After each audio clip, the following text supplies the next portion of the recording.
I killed them. I killed them all. They're dead. Every single one of them. And not just the men,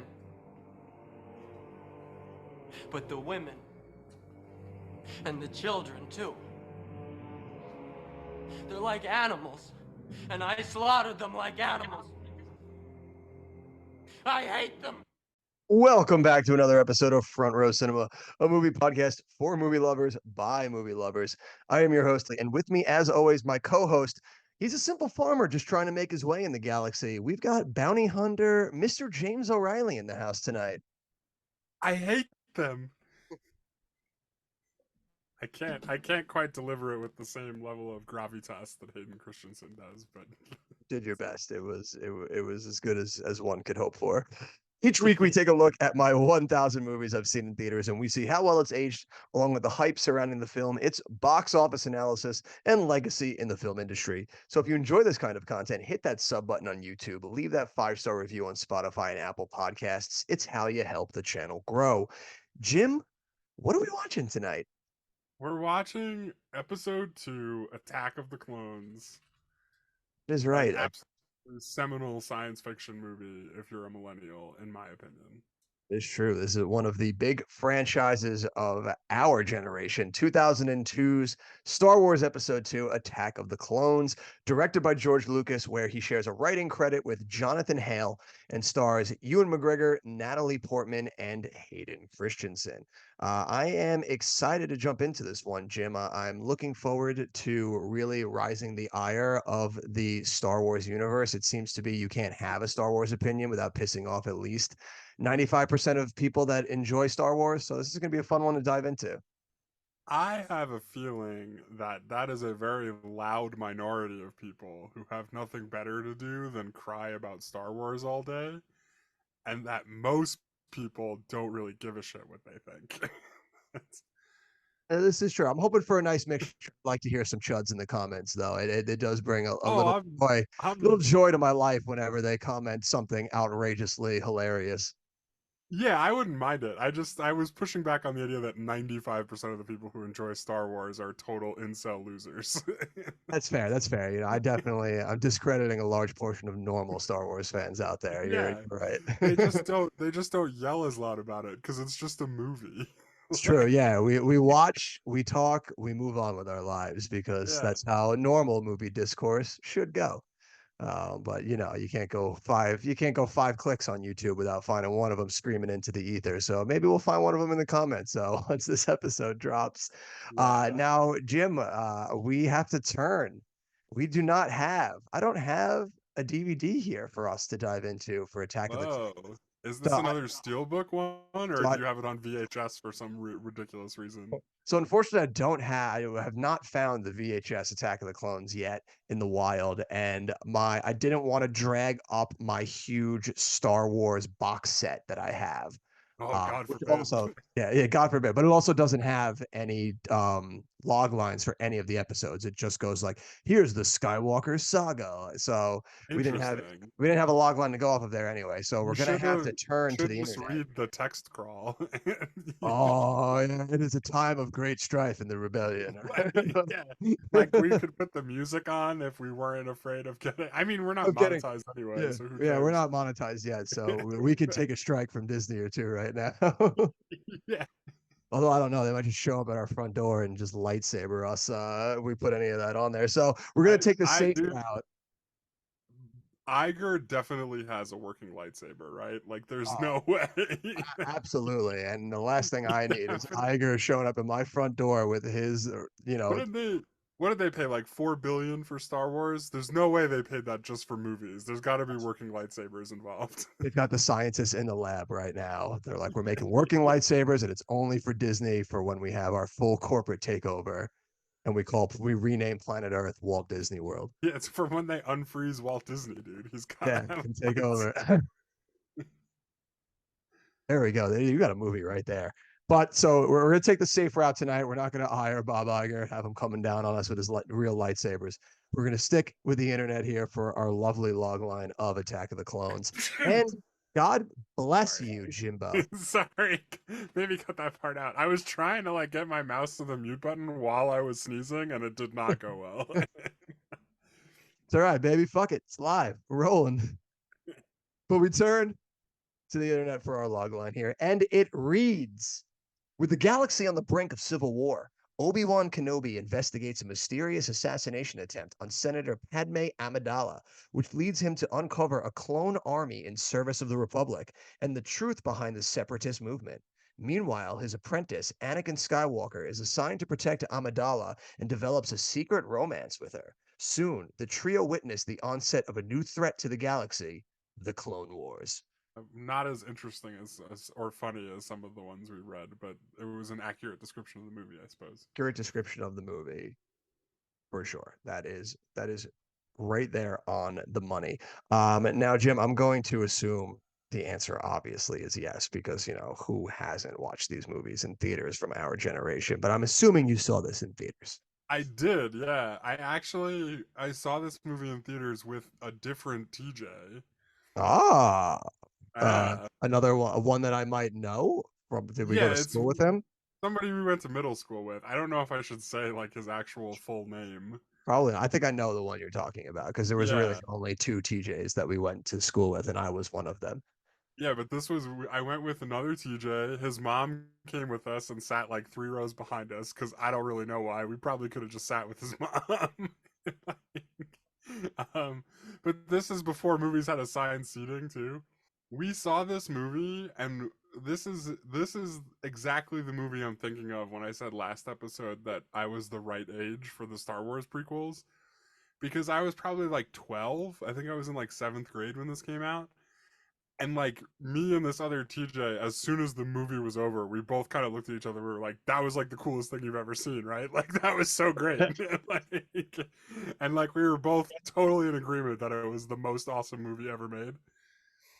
Well, one of the best things I think that Star Wars has always managed to do is whenever they've come out with their trilogy of movies, they've always managed to find a way to cut into the zeitgeist of the generation of kids that were growing up when it came out.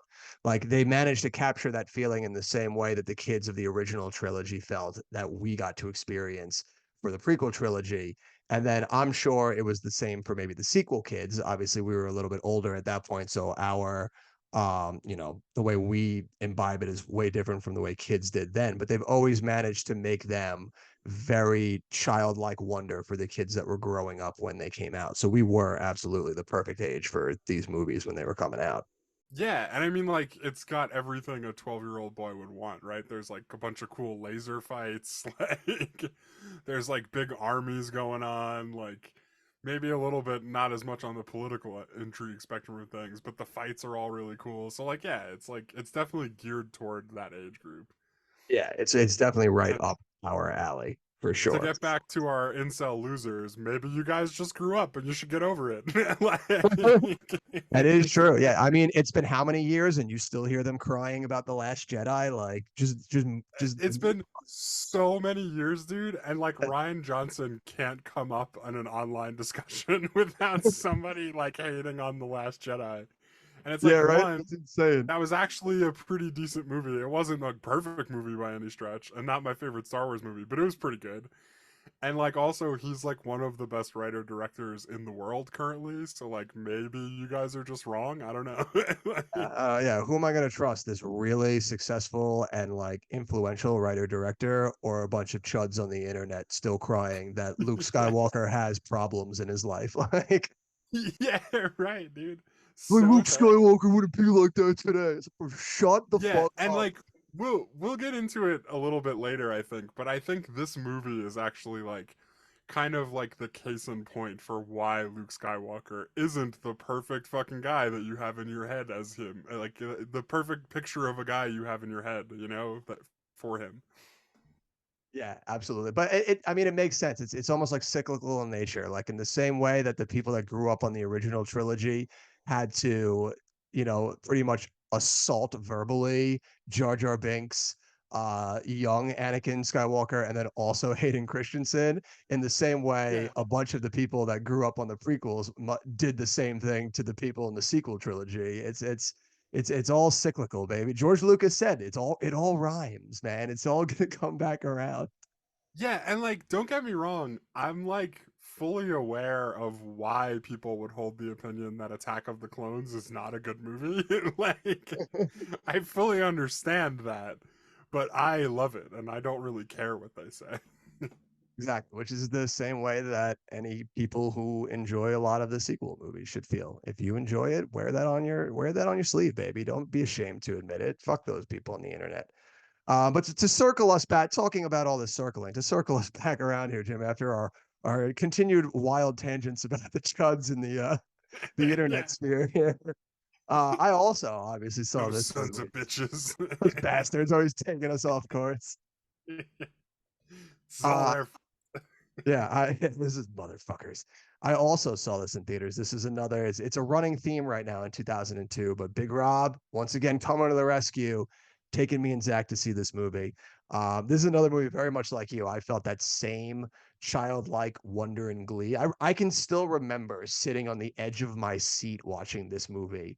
One, because those cardboard seats back in the day before recliners were fucking god awful uncomfortable. You couldn't even get comfortable in those. But two, just every time anything was happening with Obi-Wan Kenobi in this movie, I was like, that dude is the coolest guy on the face of the planet. I fucking love that man. I'll die for that man. Absolutely, and I absolutely, yeah. and I still feel that way about everything Ewan McGregor touches. So Ewan McGregor will always be the king to me, and it's my love for you started from this movie. Now, we have always wondered how the box office and critical reception was going to be on this movie coming off of The Phantom Menace. We talked a lot in The Phantom Menace about the absurd hype that movie had and just the absolute insane totals it did, but then talked also about its insanely mixed critical reception and how badly it hurt the Star Wars brand for a lot of people. We talk a lot about the original trilogy chuds that took to the internet. So we gotta wonder, did they come out in droves to hurt this box office, or was this able to continue the theme of just absolute stellar box office performances laid down by Star Wars? So Jim, cue me up. Let's dive into some box office numbers. Numbers, dates, numbers, numbers, dates, array, dates, numbers. Show me the money. All right, so get this out of the way. Star Wars Attack of the Clones, this is all against the $115 million budget, right? Crazy. Now, Jim, I know as we've been going through this, one of the interesting ones that I've noticed, especially as we're getting into bigger budget movies now, is I wanted to track and keep totals for what some of the big budget movies look like who's spending the most money around this time. Sure. So $115 million budget is the same amount that they spent on episode one. So they didn't do any extra money for this at all. They kept right on the money. Which is 150. interesting. Yeah, It which feels is like crazy. this would have been more expensive. You would think. You know what cost more than this movie? How the Grinch Stole Christmas. $120 million. Oh, That's it. interesting. Yeah, I mean, like, this one feels like there's more going on and there's like a lot bigger scenes. But then also, I think back to Phantom Menace, and there's like that whole pod racing sequence, and that probably cost like God knows how much money. So I could see it being kind of even.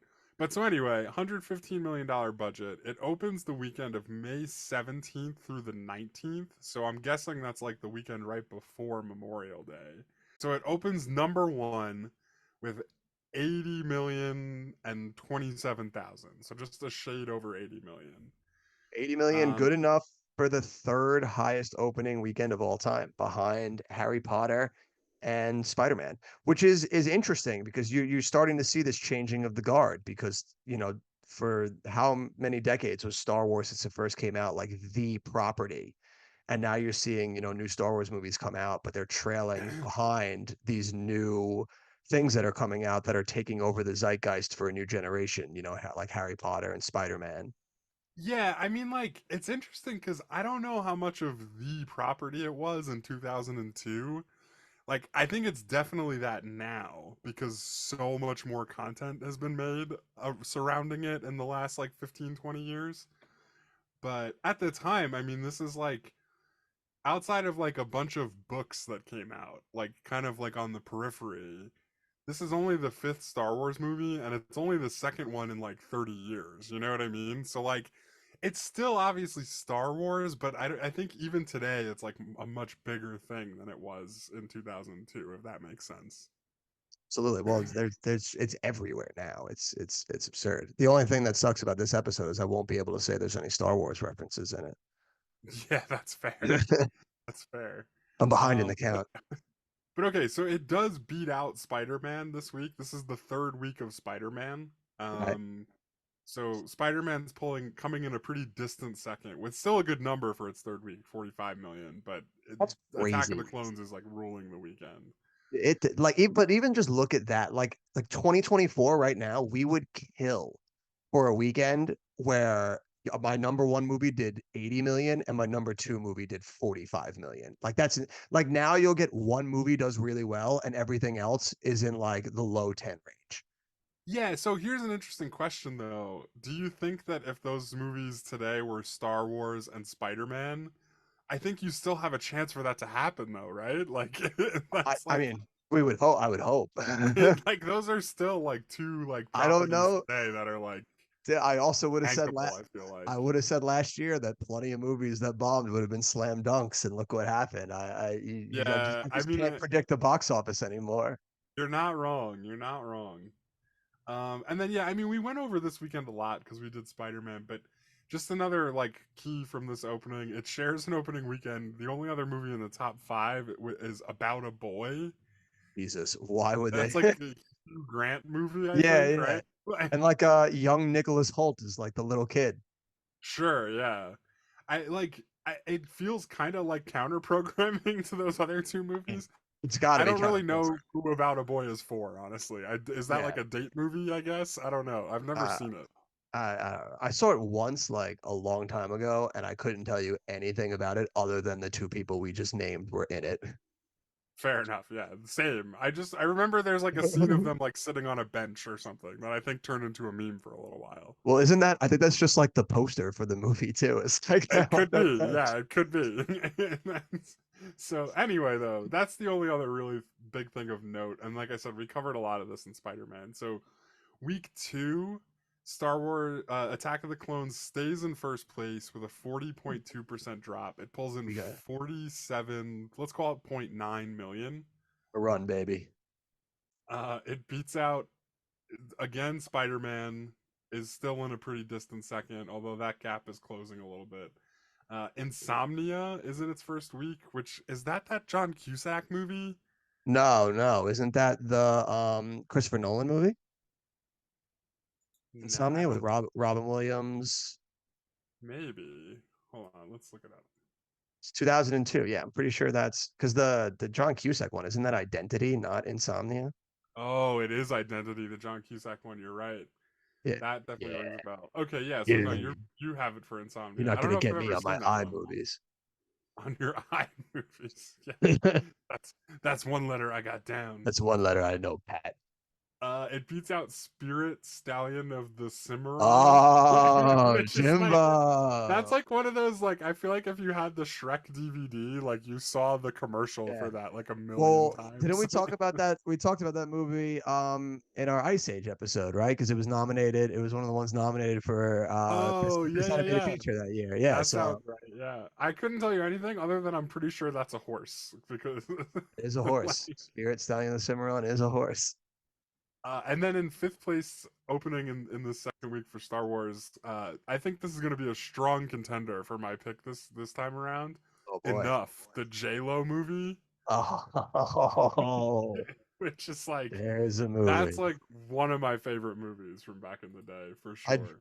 I just watched that like recently, like within the last like 2 to 3 years for the first time because Heather also loves that movie and she showed it to me. And it's wild.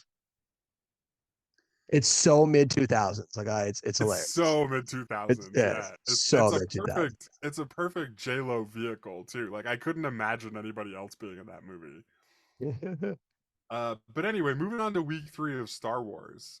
It is not gonna stay in first place. Its run in first place is over. Ooh, that's a shame. Only 2 weeks. It's going to join a few other boys in the two. I mean, it's got good company in the 2 week boys. You got it's joining movies like The Lost World, Gladiator, The Mummy Returns, and previous week, Spider-Man.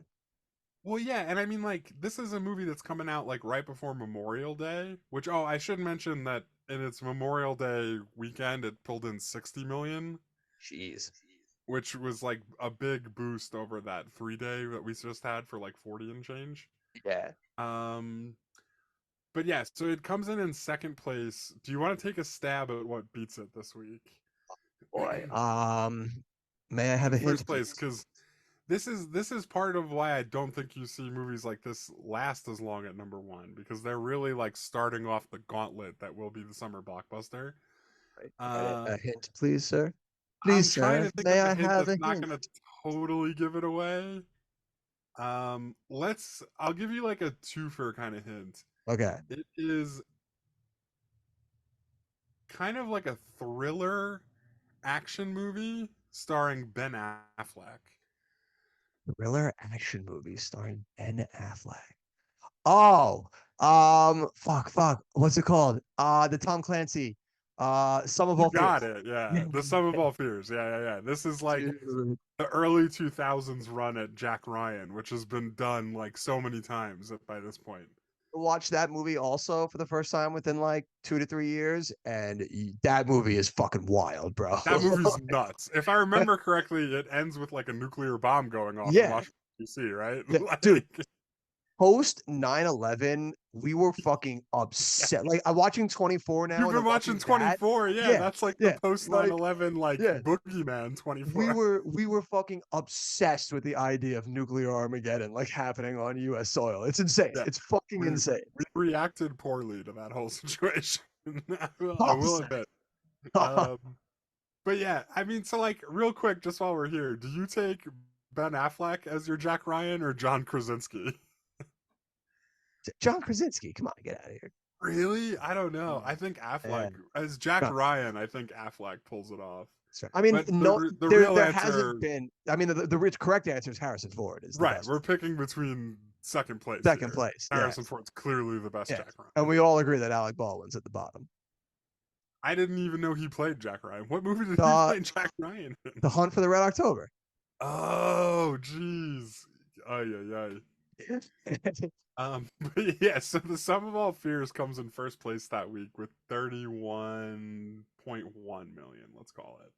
Amazing. And it beats out Attack of the Clones, which is in second with a pretty substantial drop here, 56.1%, bringing its total for that week down to 21 million.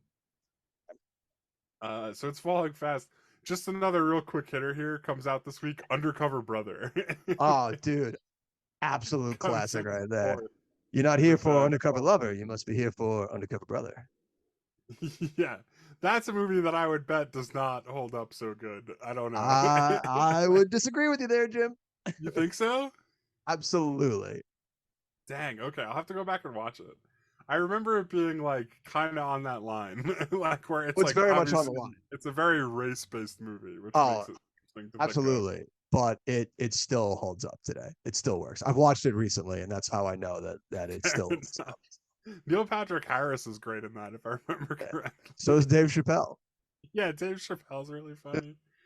He plays like conspiracy brother. Conspiracy Brother. Yeah. Moaning.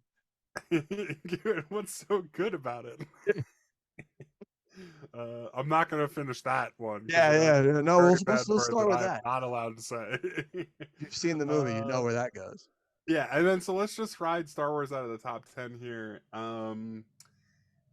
It's gonna last in the top 10 all the way until week 7. Week 8 is when it drops out. It falls to 12th place, and by the time its run in the top 10 is over, it's grossed 286 million domestic. 286 million domestic. Yeah, in the top That's a good 10. one. Yeah. Which, So that's it's interesting to see like how like I like highlighting that because it's interesting to see how much of the domestic total happens while its run is in the top 10. Yeah. Like I it's started that number is always really close to what the domestic total like overall is. Absolutely. And I started also realizing as we were doing this that we always go off of the worldwide, but it would also be interesting to look domestically here within the United States as well. And that too, you said, what was it, 286? Yeah, that was when it dropped out of the top 10. It was at 286. It's Ah, domestic total here, which probably includes some re-releases. Is 302.2 million. 302.2. All right, yeah, so that's right. That's good enough to put it in the number 6 of all time domestically. But again, like it's crazy to see because you think Where of did Star it Wars. fall behind Phantom Menace though? Because I'm assuming it did worse than So Phantom Menace. yeah, so Phantom Menace at this moment in time that we're doing, domestic charts is the number 2 movie domestically of all time with 431.1. Yeah, so And that's a this one's pretty coming in big. at 6th. Yeah, And that's it's a and pretty it's big drop off just in yeah, and terms it's of like coming domestic total. yeah, and the 3 movies between it are Spider-Man, Harry Potter, and Lord of the Rings, The Fellowship. So, like you could Right. see from episode 1, you get all these new heavy hitters coming in that are kind of changing the guard and taking over the scene. And now Attack of the Clones is coming in behind those ones. And you could say it's because, there's, a changing generation here that are into different types of, genres, like specifically like Harry Potter. You could also look at the middling reception of episode 1 that probably played a factor in this coming in lower than these movies as well. Yeah, I mean, I distinctly remember there not being nearly as much hype for this one as there was for Phantom Menace. Like, it wasn't like as big like a news story just for like the general person. Because like Yeah. Phantom Menace was like the first Star Wars movie in God knows how long, and then this was like the second one after the last one wasn't so good last year. Yeah, so definitely took a bite out of itself. And then yeah, just keeping going through some totals here. International 343 million total. For a worldwide of 645.3, let's say. 645 is good enough to put it again in the number 6 spot. Just behind Spider-Man's 825 and just ahead of The Lost World with 618. And Yeah, and I Star think Wars Episode 1 is sitting at the number 3rd spot right now. it finished with over a billion, right? Episode 1 Yeah. just under. It sits at 924. Oh, It that's will right. This is the eventually, one where right with yeah. re-releases and stuff. So, but like that worldwide number I just said for Attack of the Clones, I would assume includes re-releases because I'm just looking at Box Office Mojo. I don't know if So, this like one has had as many re-releases though. I think this one might be Phantom mostly Menace. no, the Attack of the Clones. No, I'm saying why would Phantom Menace have more than this one? I don't know. It just does. Okay. I mean, I believe you. It just seems odd to me. Like I if base you're that I base all of this off of absolutely no data, Jim. right, like I feel like if they were gonna replay these, they'd probably replay them like as a trilogy a lot, like I don't not know. I mean, necessarily. they just re-released Phantom Menace for the 25th anniversary. But they Oh, but so maybe that's like putting it because that we haven't quite hit that yet for this movie. yeah, That but they haven't really sense. done there's no, inkling of them doing the other two back in theaters, at least right But now. So yeah, so I mean, like, let's say it's just under a billion, then it's still like 300 million short of yeah, where, like, that's a definitely. huge difference. Yeah, definitely a drop. And they're starting to see it because this is also the first Star Wars movie to ever come out that does not finish number 1 worldwide for the year. Every other Wars movie that came out was the number 1 highest grossing movie of the year worldwide. And this is the first time that that's not the case. I think this one comes in 4th. That's right, because we said last week where was Star Wars going to be one of the ones to beat Spider-Man because Oh Spider-Man ended up in the yeah. number 3 position. So this So one's can you settled. tell me? Can you tell me what beat it at this point, or do we want to wait Yes. until we get to? I mean, I'll tell you what beat it, but I don't know. I can tell you the 2 that are above it, but I don't remember what the order is. So both of these Okay, movies, I don't know if they're number 1 or 2. So we'll cross that bridge when we get to these movies. I am gonna But guess yeah, one of them. okay, go I'm on. gonna say the second Harry Potter movie comes out this year, and I'm gonna Yes. guess that that beats it. Yes, Harry Potter definitely comes in, whether it's 1 or 2, I don't remember, but it does beat it. And then there's another big franchise that we have mentioned already in here that also beats it. Is If it you Two remember, Towers? it is the Two Towers, Nice. which Okay. really kind of like paints this changing of the guard. It really is like Star Wars is not that big cultural phenomenon. Yeah, and I mean, like, I haven't. Well, I've seen Chamber of Secrets and Two Towers a lot recently, actually, and I would say like they're both like pretty soundly like better than this movie. Oh, So absolutely. like No, I that think makes Star sense to Wars, me. Yeah. yeah, I think Attack of the Clones at number 4 is really settling in like right where it should. Because obviously, because you talk about Spider-Man, Chamber of Secrets, and Two Towers, like these are movies that are just absolutely seminal classics, and at points in time where their franchises are firing on all cylinders or either just getting started. And Attack of the Clones is just kind of like this, the middle chapter of a prequel trilogy that is very much maligned at its present time when it's being released. Yeah.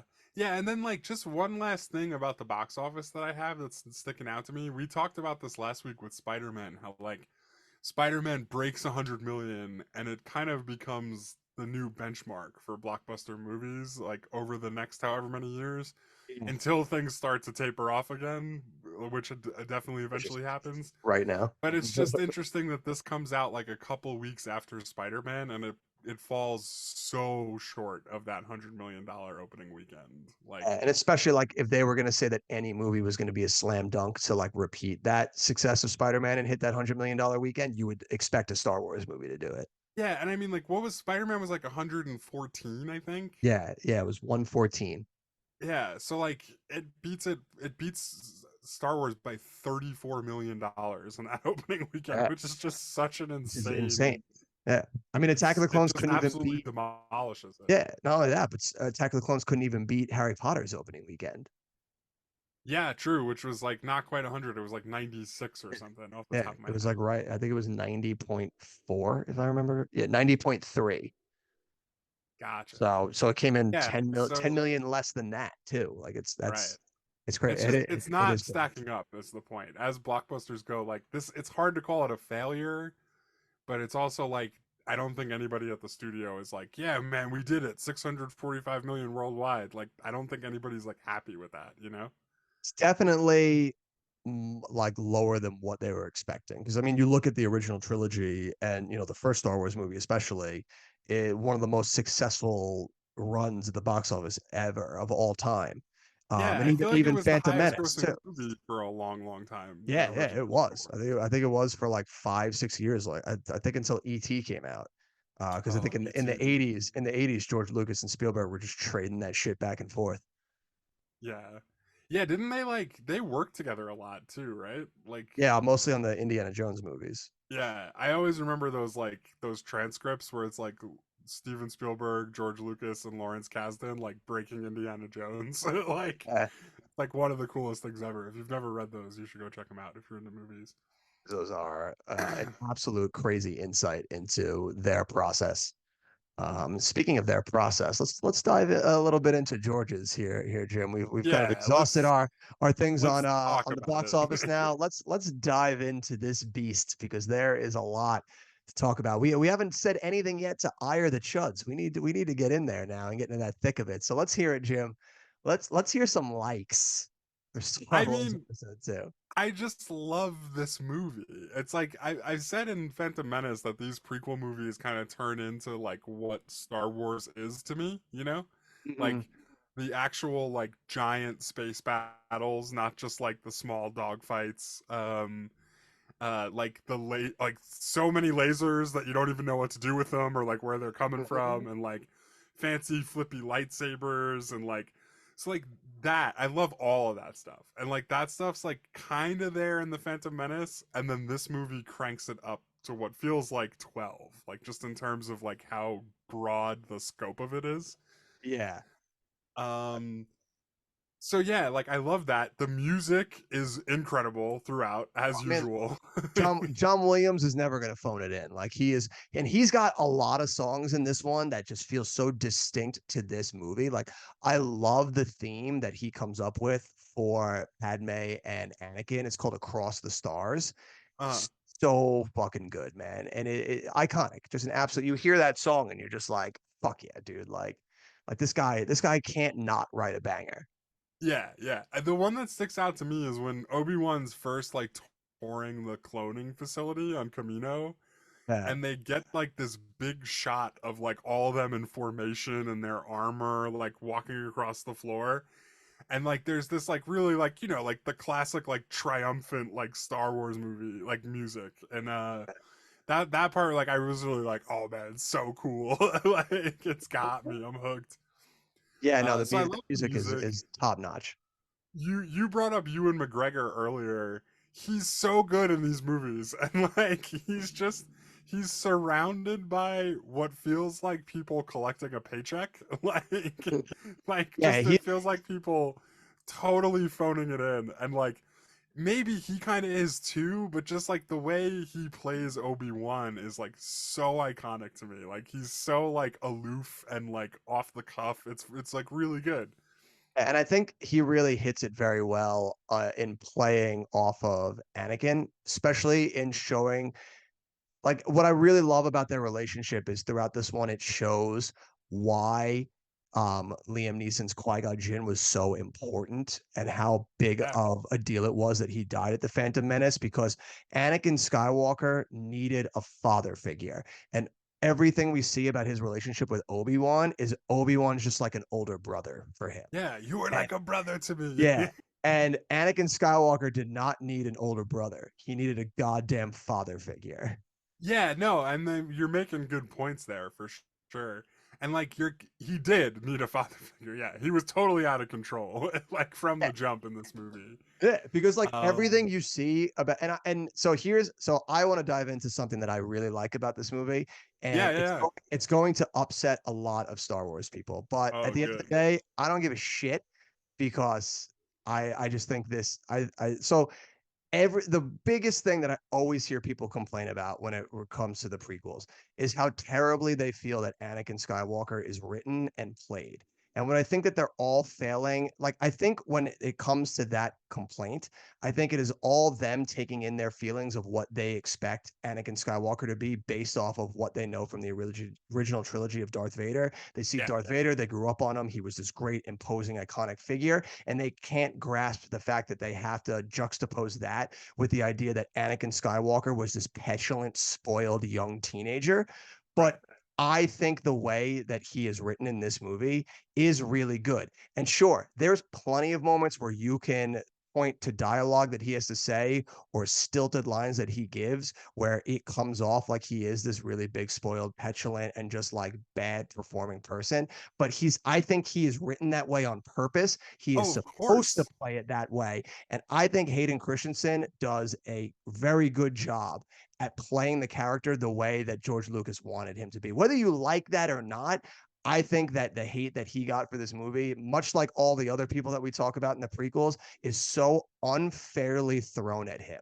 Like, sure, you look at the opening that we had where he's just like, not only the men, but the women and the children too. Like, he's supposed to sound like that. You know why? Because the motherfucker never had a father figure. He was ripped from slavery into this Jedi cult where then the father figure he was supposed to have dies 3 days later. He's raised by a dude that treats him like an older brother. And the entire time that Right. he's being raised, he's being taught that he is the literal return of like Jesus, who is supposed to save the world and restore Jedi like powers back to Right. balance. Of course, And this dude is going to sound like an absolute clown. He's this arrogant clown that thinks he's owed the world. He has no idea how to speak to a woman. So, of course, he's going to act no, the way that he does. no.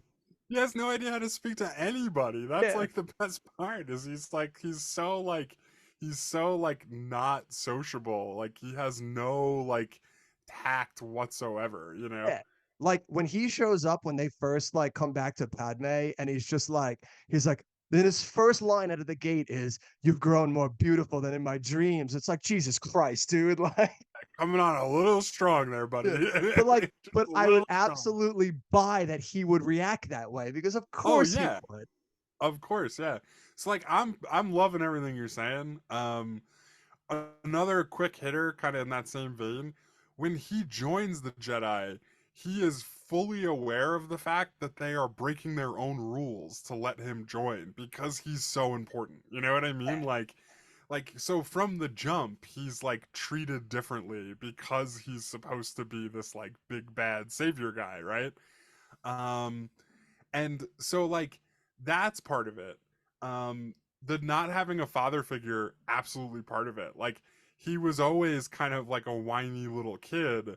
And then, like you said, like, if you don't have like that man in your life to teach you to not be a whiny little bitch, like, you end up being a whiny little bitch. You know what I mean? Like, that's just the way it goes. Like, um, and so like the other part of it that I want to highlight though, and like kind of why I think this might be my favorite Star Wars movie, potentially, it's like up there.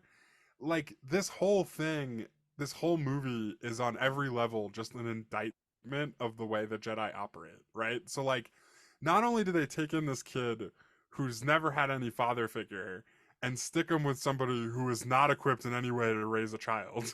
You know what I mean? Yeah. Um they take him past a certain age, which is a mistake, because like the whole reason they take them young is because like they have to like brainwash them early, because otherwise they're like Basically two just like real indoctrinating. people. Like, Yeah. so like that's part of it. But then like this whole movie is about how like systemically the Jedi have failed, right? Like they can't, they're literally getting the wool pulled over their eyes by one dude who's right next to them the whole time. You know what I mean? Like um they're like, Yoda even says it at one point that they've all become like they're too arrogant. Like it's a trait that's like not just in Anakin, it's like in all of them in a way. It's become way too common among their ranks for them to think that they're untouchable. You know what I mean? That, Yeah. and then like you're raising this human being who has like the most incredible power in the universe as far as anyone is concerned. Like everybody who sees this guy is like, oh my god, dude, he's like so talented. Like how are we, like he's amazing. And they're telling him to shut off everything he's feeling. Like that's not how that works, dude. Like that's not how that works at all. That's how you create somebody like Darth Vader who just completely fucking snaps at some point. And like also he's the most powerful thing in the whole universe, so he can do whatever he wants. You know what I mean? Like They're also like so naive at the same time because they're like, yeah, here's this petulant little boy who like Obi-Wan probably told the council like, yeah, the second we showed up for Amidala, dude, he was thirsty as shit.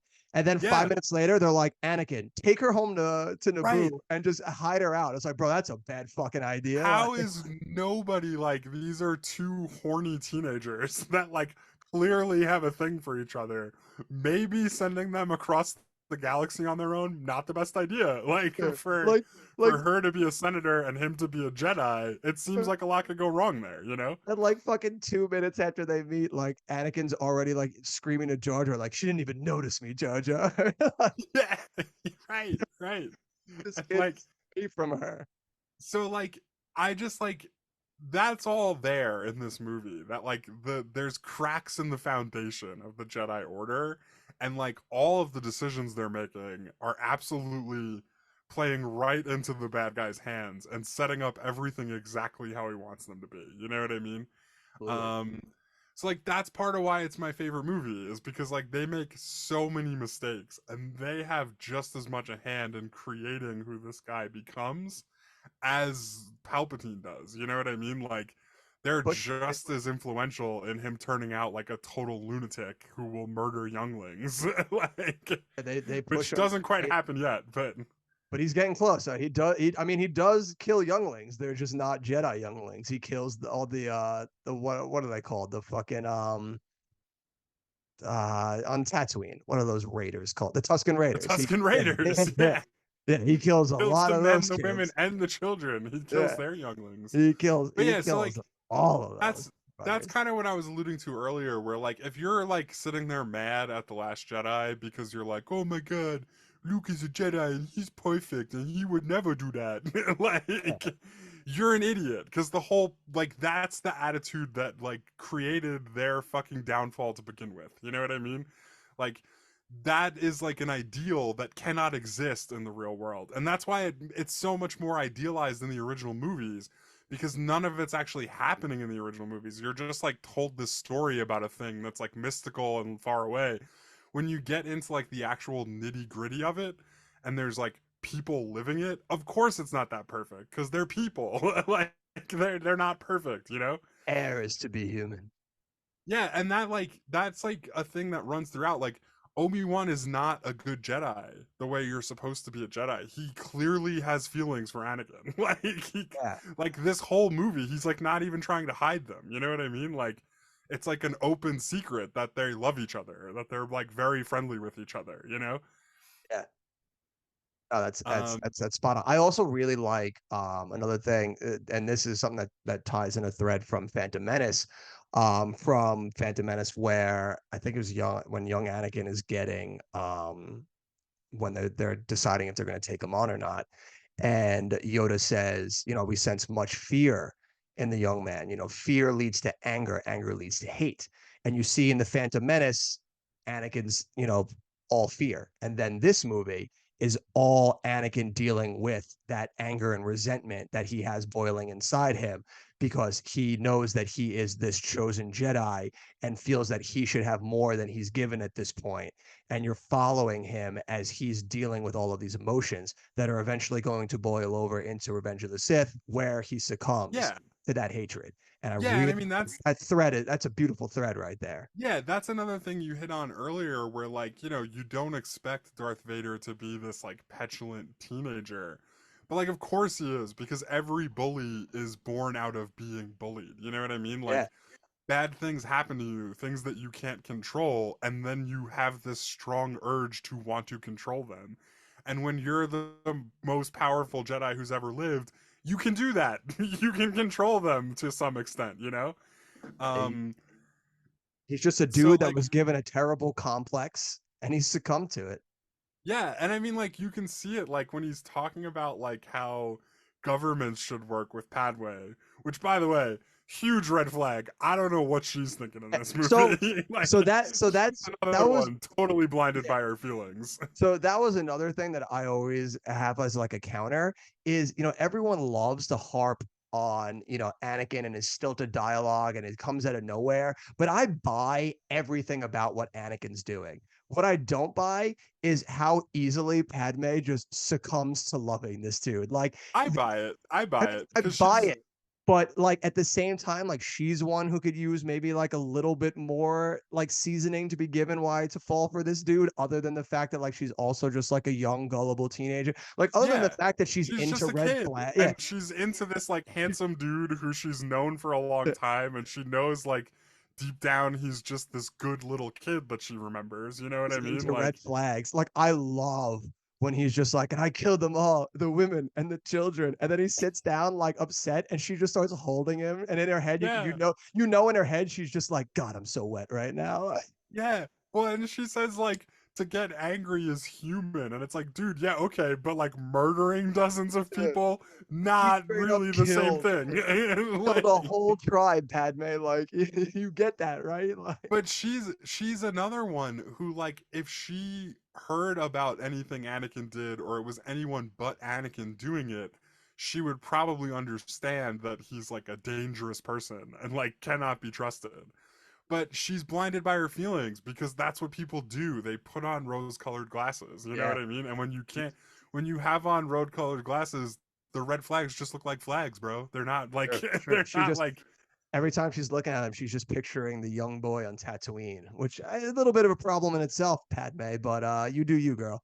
yeah. I mean, it's a little questionable with the ages and everything, like because she's the same actress as the first movie. He is not the same Yeah, actor. He like I think dude. there's supposed to be like 10 years that have passed, or is it Yeah, like yeah. It's nine 10. I maybe? think it's 10 years that have passed. But dude, everything about their romance, I fucking cry. So I had showed these movies to Heather too, Uh-huh. and she was absolutely floored by every single scene of theirs.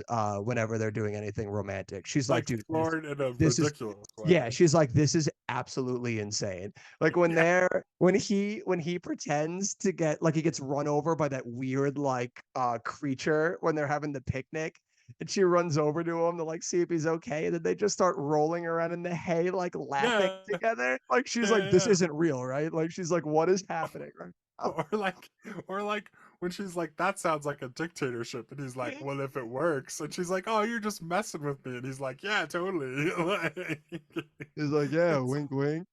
but like, could you imagine saying that on a date?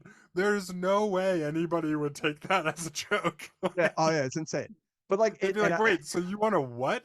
Like, yeah, then they should be made to by you, by somebody. yeah, his delivery was not very joke filled. He was Yeah, like, like he was a pretty straight man there.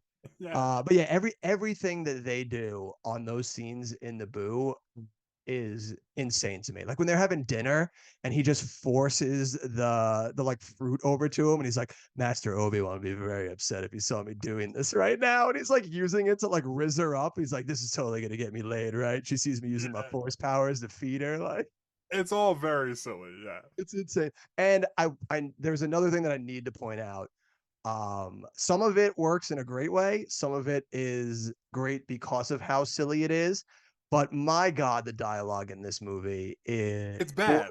it go. I don't know. There's some times where it goes from like, yeah, I actually really enjoy that line to dear God, that line is so horrible that I love it. Like I will never stop quoting the line when Anakin is with Padme, and this is after they've kissed when he goes on his insane dialogue about how he hates sand.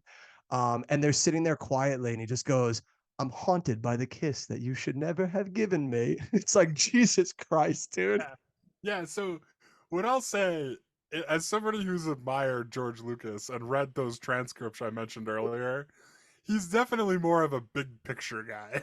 Like, he's he needs to kind of like hand an idea off to Lawrence Kasdan and have him write a movie because I don't know, some of the dialogue in this is like some of the worst dialogue like in any movie ever, and like it's like a lot of the like deeper like themes and stuff we're talking about is there, but like it either comes across like as like way too on the nose at certain parts because the dialogue's like really like on the nose, or it just like is like very nonsensical. Like he doesn't like I have to do a lot of work to get to some of those endpoints that we're talking about. Like it's not necessarily all clear the first time you see the movie. Like this is like I've seen this movie like 50 times and I really like it, so I'm jumping through hoops to kind of make it make sense. Absolutely. I mean, it's subtlety and subtext is not the name of the game in this dialogue. Let's say that. No, no. And like Oh. it just like the whole love story feels very like it a lot of the middle of this movie all feels like stuff that has to happen. Again, like we talked about this with the Phantom Menace, like to set up the third movie more than anything else, and then like a lot of it just feels like it has to happen because that's what the plot of the movie needs. Like Yeah. it just feels like kind of like ham-fisted. I feel like the way he sends them to Naboo to just be like off on their own for a little while, and like it's like it kind of ruins the momentum of it for me in a way. Well, especially because every time you cut to that, because like we're basically cutting back and forth between two stories, and whenever we're with Obi-Wan, it's very present to what's going on in the Yeah, overarching sense of this, and that we're trying to unravel this mystery of right. what is He has a building to goal. basically a galactic civil war. Right. He Uh, has a goal is the thing. Like he yeah, has like things and he's taking small steps getting closer and closer to that goal, and that's really what's driving the movie forward. yeah. And then every time you cut away to Anakin and Padme, it's just like, "Oh cool, they're still on Naboo." Like They're they're just not very really doing much, anything actually. yeah, they're very much just meandering their way back into the plot. Yeah, like they're not doing anything. I mean, like Anakin technically has a goal, but like nothing happens to test that goal in any way for like most of the middle of the movie. Not until he gets the dream of Shmi um being taken by the Raiders. Do they Yeah, like, which have any we've sort of talked we've talked a lot about layering too. Like that's kind of just like a oh, so like there's literally nothing happening here, so like something else needs to happen to get their attention rather than like something blending in with what's already happening, you know what I mean? absolutely. But at least we have Obi-Wan's storyline to really sink our teeth into because that is really the big meat and potatoes of this. And I enjoy everything about Yeah. what Obi-Wan is doing in this movie. And I like this is another one where it's like a great sense of like childlike glee watching just Obi-Wan go through all the motions. Like he shows up to like a space diner, which is just hilarious in and of itself. Yeah, and he's got like his like informant kind of guy. He Yeah, like shows fucking him Dex. the pin from Camino. Yeah. It's so silly, which then leads him to whatever the fuck the planet is. Mino, right? Is that what it's called? Yeah, yeah, Camino. Camino, yeah, where they Yeah, make the Camino. clones. Yeah, Yeah. yeah, where they make the By the clones. way, maybe the worst scene in the whole movie is when he like goes to Yoda for advice, like for when the Oh, like with the planet missing. yeah. It's It's like like you come on, dude. Like you have figured out that that's where the planet is. Obviously, somebody erased it. Like, why is that so impossible to Yeah, you? like Like, it took the younglings telling it for him to be like, oh yeah, that makes sense. It's like, really, yeah, bro, you couldn't figure that stupid, out? Like, arrogant Jedi, dude. Like you couldn't even fathom that a Jedi would go in and erase that. Like they go bad all the time. Like, which is funny that yeah, right. They're like, but only a Jedi has and it's like, yeah, and if only you knew a Jedi that just defected from the council. Oh wait, you do. Fucking Count yeah, Dooku, you dickhead. Like, not even Count Dooku. I mean, like they don't get into it much in this movie, but I think it's something that comes up in the Clone Wars. Like there was like a dude who was like trying to make a clone army, like, and he's the guy who commissioned it, right? Like, yeah, Master Sifo-Dyas. yeah, right. So it's like nobody thought for a second, like, huh, we haven't seen that guy in a minute. Maybe he was doing something. Like, just like Yeah, so very arrogant. yeah, very arrogant then, which is funny because they're a nice mirror to Anakin, who's just arrogant in a completely different manner. But it Yeah, is really well, good because he's learned arrogance from them. That's my yeah, theory. Like they've taught him to be arrogant. He just doesn't have anywhere near the like decorum that they have about it. Like he's just like much more brash with it than they are. But it's the same thing. You know what I mean? Like Jedi are all kind of like, "Huh, we're the best." And Anakin's like, "Yeah, we're the best, so let's go do this." Like, what are we doing? he's all action. But no, I do really like how you phrased it, how like this whole movie is an indictment of them. Because as soon as you said that, I'm like, it like clicked in my head. I'm like, yeah, dude, you're right. Like it absolutely is. Like that's That fucking to so me, spot on. that's the point of it. It's just like a really poorly written movie, so it like doesn't quite like hit Yeah. home as hard as it should or could, Yeah. you know? But it's basically like a big movie that's setting the stage of like this is why he was able to fall so easily and be manipulated into this is because he's in this system that is just absolutely flawed. It's Yeah. like and it's like And is they so had nowhere to go but their own demise from the way right. that And they are making these courses of action. it's so like it's so easy for them to contradict themselves because of some ridiculous prophecy. Like the rules are there for a reason, and you guys are like, "Well, there's a prophecy. We just gotta go by it." Like it's like, what are you thinking, guys? Like Yeah, they are just like absolutely for insane. people who are supposed to be rational, nobody was making rational decisions in this movie. Yeah, no, they are not rational Jedi whatsoever.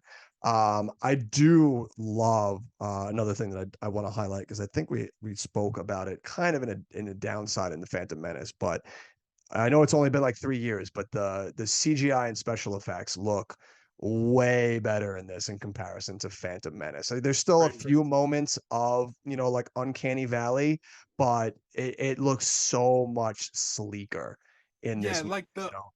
the opening scene when they're like flying in and Keira Knightley dies in the explosion Yeah, on like the space dock, I guess you would call it, whatever it is. yeah. Like that opening scene, I was kind of like, wow, this looks incredible. Like when they're first flying into Coruscant. And then I was kind of like, but is that just because they like remastered it? Like, did it look this good back then? Because I'm watching it on Disney Plus, so I don't Oh, yeah, know. so you're Like, watching that like 4K remaster. right? Like it's got to be, yeah, it's got to be like Yeah, a I still cleaned up. think I still think it holds up because a lot of the times with those remasters, it's just cleaning up like the brightness levels and making it pop more.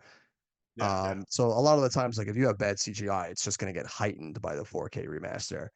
yeah. So That's fair. I think that a lot that it just holds up. And I think the chase scene through the city of Coruscant is looks really good, and I like a lot of the beats that it takes in that.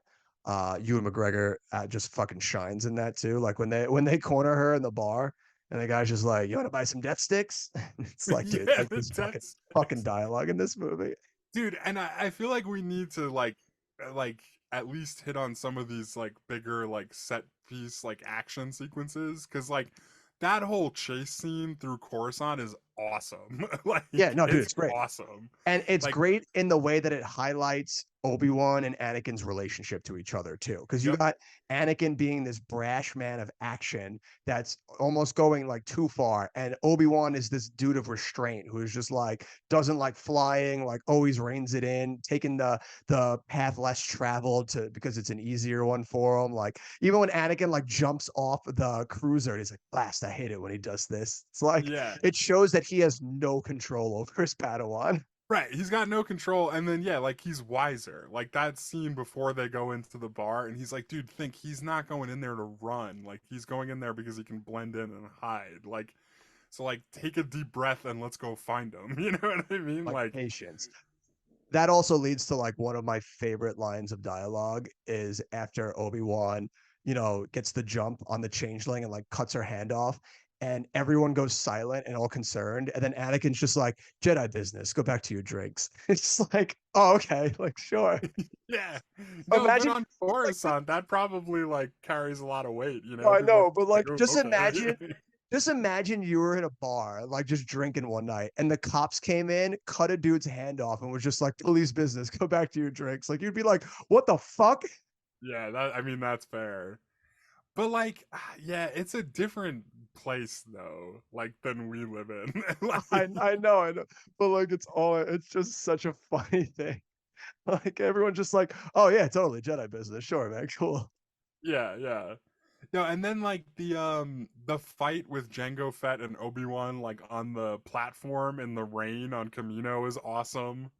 Yeah, well, I think Like, their chase scene is fucking great too. Like, I yeah, don't I don't know if you remember it, how long it's been seeing it in theaters, but I distinctly remember being blown away the first time I saw that in theaters. The sound whenever Jango Fett is releasing those sonic blasts, yep, and like the in the fucking theater, man, it just sounded like a fucking like a bomb going off. It sounded so good. yeah, yeah. No, yeah, that whole thing is awesome. And then, I mean, I love the scene on Geonosis at the end. Like, I talked about like how again, like these movies kind of are Star Wars for me. Like Absolutely. you're not like it's hard for me to call it a Star Wars movie unless there's like Actual like wars. 50 Jedi like Yeah. staring down like an army of drones I like mean, this is the only movie where we actually get to see like a full-fledged battle of Jedi too. You yeah. never see that in anything else.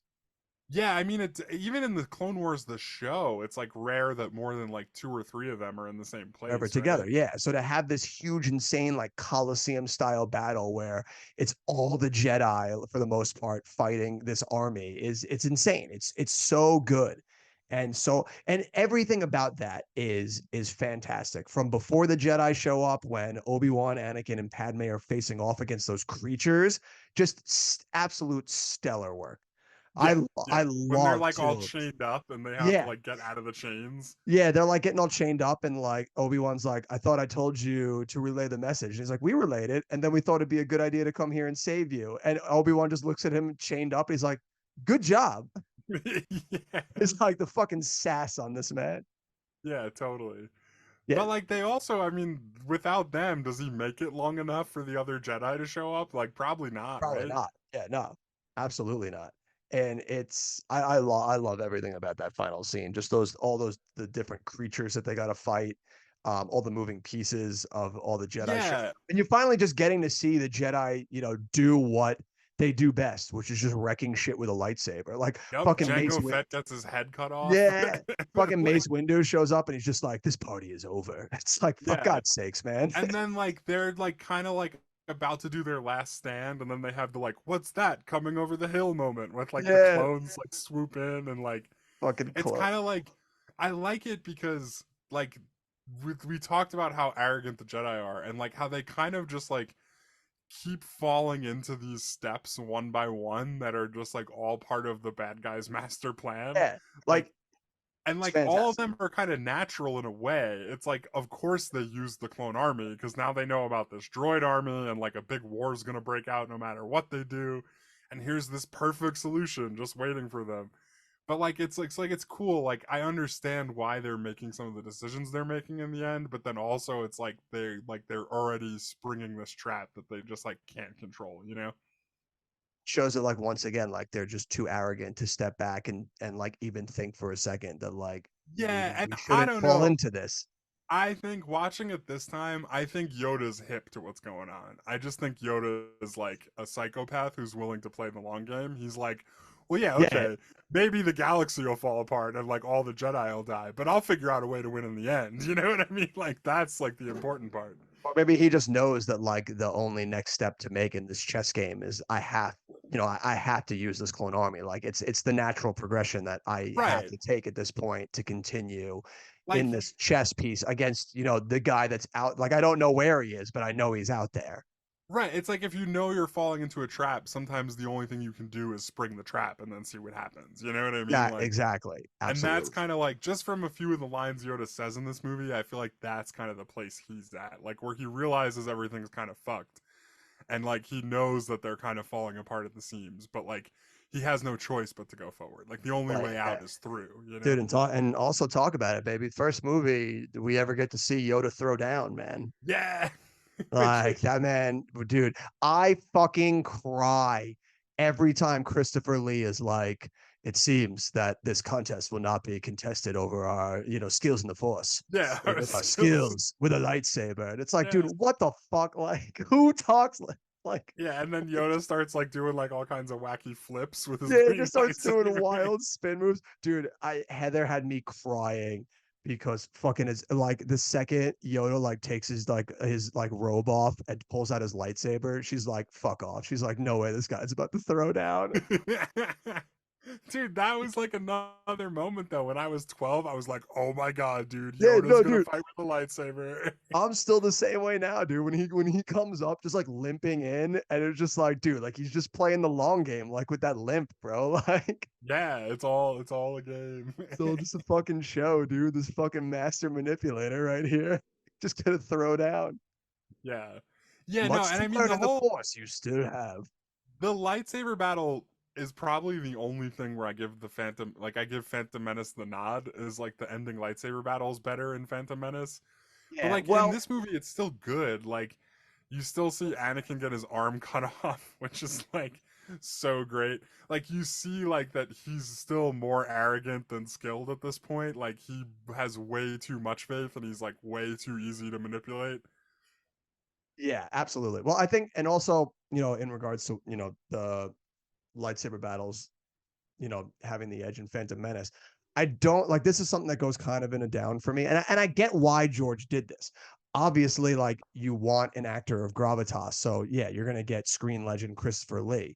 But Yeah. why, if you need to do these crazy huge lightsaber fights, would you get fucking old man Christopher Lee to do this? Well, Especially when he sleepwalks through the entire every line of dialogue that man has to utter is so painful. Like, I mean, I don't know. I kind of like the lightsaber fight that him and Anakin have in this movie more than like in terms of like choreography, I guess. Like I like the Phantom Menace one overall better. And I think that like the thing they do with like the doors is cool as shit.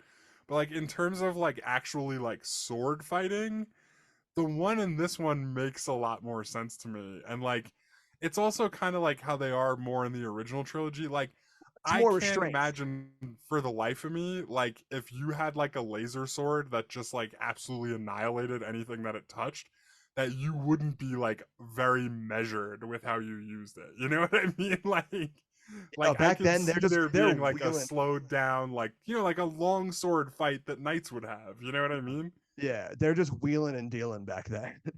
Yeah, so like it kind of though it got Well, it dude, more into though like that like they're kind of like standing there in their stance a little bit more in this movie. Like it's like yeah. more of a sword fight than Well, like you a weird even like ballet, I guess. even look back to the fucking opening scene when Anakin rushes into Padme's room and slices the slugs that are like at her head, and he doesn't Yep. fucking hesitate. He just slings that sword at him.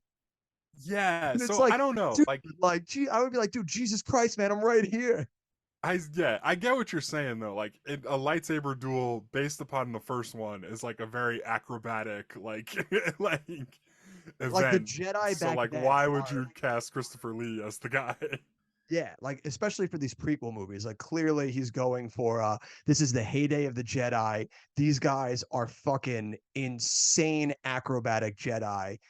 And then here's Christopher Lee.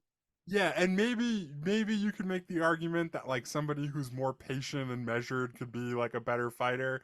But then like wouldn't you make Yoda that way? Like like Exactly. But then that's Yoda's kind of his fucking whole personality and Yoda's like literally doing like triple backflips. yeah. Like He's doing like 720 spins like like off of every wall surface you could see. It was like, dude, get this right. guy a skateboard, like Right. So he's fucking like kind Tony of Hawk more over like here. the will kill you with speed kind of a thing. Yeah. Yeah, so it's a very weird juxtaposition between them. It's kind of. So Did you ever play the Soul Calibur games? And like they had no, like Yoda in the Xbox version and Darth Vader in the PlayStation version. did they really? That's hilarious. No, I did not. I did not. I've heard That's of the kind of game, but I've never played it. like Darth Vader's more of like a power character in those games. Like he's slow and methodical, and that's kind of like why I give like the Christopher Lee like more of a leeway, I guess, because it just feels like it seems reasonable to me. I don't know. Absolutely. No, I get that. Is there anything? I mean, we've touched on a few things that we didn't like. Is there anything like overt about this movie that really brings it down for you? Anything that like Um, really tickles you in a bad way? it's another thing that I think becomes pretty common for like Star Wars movies in general, and we talked about it a little bit for Phantom Menace. I don't know that there's really like a protagonist in this movie. I don't know that anybody really learns anything. Like Anakin's kind of the same guy he was like at the start of the movie, like by the end of it, you know what I mean? Yeah, Like he like just like keeps being arrogant and making mistakes and like never stops to think that maybe that's not the best idea. Like um so like that kind of like irks me for an individual movie. It feels like they're building a like a trilogy more than they're building a movie, and like there's like not really a main character in this one. Like nobody really yeah. grows in any way that's visible to me. Like It's really Obi-Wan's definitely driving the plot, but like does he really grow as a person at all? Like not really, right? Like he's everybody's the same at the end of the movie as they were in the beginning. yeah. The only difference is that Padme and Anakin have now decided to get married. Yeah, but they were doing that shit in they were ready to do that in the beginning. There wasn't any big moment where they were like, "Oh yeah, this is like we learned that we need to do this." Like they were just like they finally just gave in to what they wanted to do the whole time. Very true. Very true. Yeah, the definitely and especially in this trilogy, it feels that it's literally just him blowing through, getting to be like, well, this is how he became Darth Vader without really taking the building blocks in each individual movie to make sure that the steps of him becoming feel like they can each be their own standalone movie while complementing each other. Like a lot of the best movies Yeah. that build through lines like this have ones that that have a goal that can stand on its own in its own singular movie, but that has a thread throughout all of these that builds to show where he's going to get that progression from. Whereas this one really just Yeah. feels like he's just throwing stuff at the wall to get us to that spot. And it's like this movie in a lot of ways is very similar to Empire. You know what I mean? Like the difference though is in the original trilogy, Luke Skywalker is very clearly a protagonist in each movie. You know what I mean? Like Yeah, in absolutely. the beginning of Empire, like by the time you're hitting the middle of the movie, he has a very clear goal. He's like that's teaching him to be better and like he needs to like grow physically and emotionally, Yeah. you know what I mean, to get there. This And this then one is like in a Empire he rejects it, but yeah. like that's like a big moment where he like rejects this thing he's been working toward and like turns his back on the teachings and then like learns pretty quickly that that was a bad fucking idea, you know.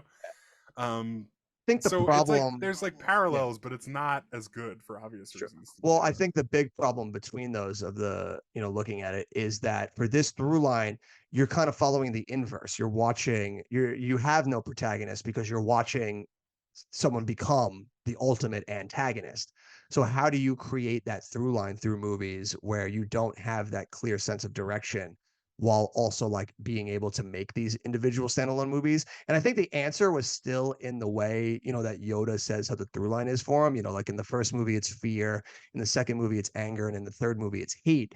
The difference is that I think he needed a little bit more work in honing in on creating a plot line that was going to use that emotion to really drive him. Like the movie, if the second movie is all going to be about him and his anger, it really should be that in the beginning you have something happen to him that's going to propel him to, by the end of this movie, he's going to give into that emotion, and that emotion is going to become Right. a part of him, and that's going to lead to Exactly. the third movie. And Exactly. you and like there's moments of it that's sprinkled in there, but it's not a through line. So it's definitely one of those ones where you see where it's like all the components are there. I think we Well, just needed a better skilled writer to hone it all in. yeah, and like the biggest thing for me is like again, like this is a gripe that I have with a lot of movies, like where the first one's usually really good, and then like they decide to make more movies because the first one was really good and did well at the box office, and then like usually they become a trilogy, and then the second and third movies always have this like weird like married to each other quality, like where Yeah. like you need both of them for any of it to make sense. And like I feel like these three movies have that from the jump because like everybody knew they were making three of these like when they sat down to make one of them. You know what I mean? Like it wasn't ever a question that they were making three. So like again, like you're kind of hinting at it like it's there, like that big like emotional thing that pushes him at the end. But like it's a total callback to the first movie, and I need to have seen all of that for it to make any sense to me at all. You know what I mean? And I hate that. I hate that. I'm like such a proponent of I don't care what movie this is in your franchise or when it is, I should be able to turn it on and understand what's happening, like as good as I need to for me to enjoy this movie. And like that's not to say that like other stuff couldn't add flavor at some point, but like I just need to be able to turn it on and it needs to be able to stand on its own. And this movie I don't think really does that. Like I don't. It's a tough balancing act, especially when you have franchises of this, magnitude. It's hard. It's hard to get that to balance in just the right way, for anybody. So, it's a give and take. I can see where it falters because I'm in the same boat with you, where like it has all that, but I tend to give it the benefit of the doubt because I mean that is a tough balancing act. But at the end of the day, there's more things that I enjoy about this movie than dislike.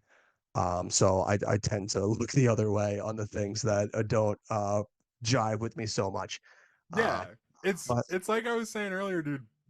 Lucas is a big picture guy. He's yeah, a big yeah, picture dude. He and had the his big picture right where it needed to be. He just needed somebody better to like carry it across the finish line. yeah, and I think that's where it would excel is if he had gotten a writer that can bring subtext and layers to that, the romance and the mystery and the intrigue that's going to it, because his big picture stuff is great. All of the political mystery and political intrigue that's there is great.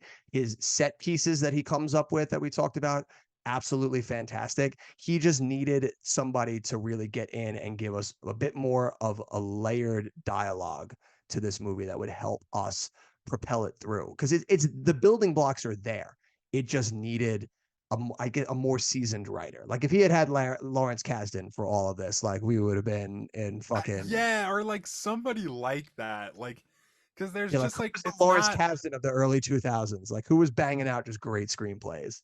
I don't know. It was I still don't. too early for J.J. Abrams. Like he's just cutting his teeth with like Armageddon around this Plus, time. I don't know if J.J. Abrams was the right guy either. If I'm being totally Well, honest, yeah, we have seen like some of the sequel trilogy. he's a plus or minus. He does okay sometimes. I really didn't like Force Awakens, if I'm being honest.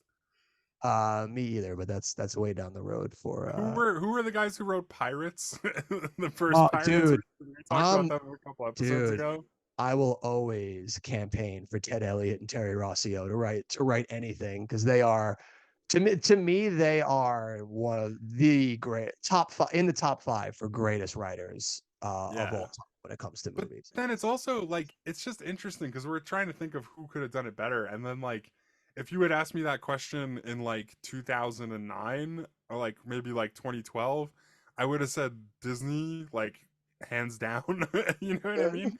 Yeah, And then like they get it and they seemingly make like all the same mistakes that bother me about these movies, like yeah, where like it's like kind of disjointed, like there's way too many threads to follow, like the movies are way too long, like there's not really as much like of a center driving the whole thing or like a Yeah, theme, you know. absolutely. Yeah, and that's one of the things that, we touch on in so many movies, and we'll touch on it in this one also.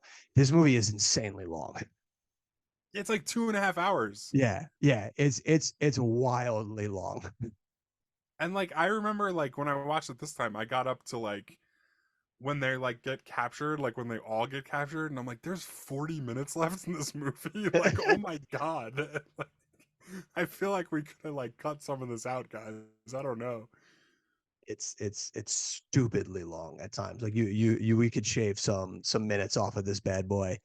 And Yeah, oh but no, like if that happened, if they all got caught and there was 40 minutes left and I was like an hour into the movie, it's maybe my favorite movie of all time. You know what I mean? Like, yeah, absolutely. like,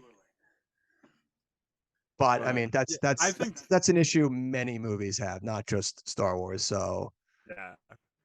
I think that covers it for me though. I think we've talked about this movie enough. yeah, I don't really have anything else that I could really complain about. We touched on the majority of the things that really irk us for this movie. It touched on all the great stuff. We really hit into our quotable dialogue and everything. I think we've definitely done enough to anger the chuds out there. So I'm excited to move on to our next portion and hone in. I'm curious to see who you're picking for the IMDb deep dive.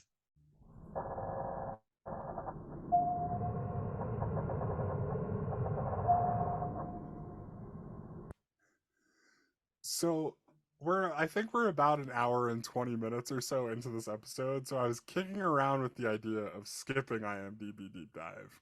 And then I realized that my, my reputation as a misogynist might go on because I was going to do Natalie Portman this week. So we have to do it. Like, we didn't do Kirsten Dunst last week.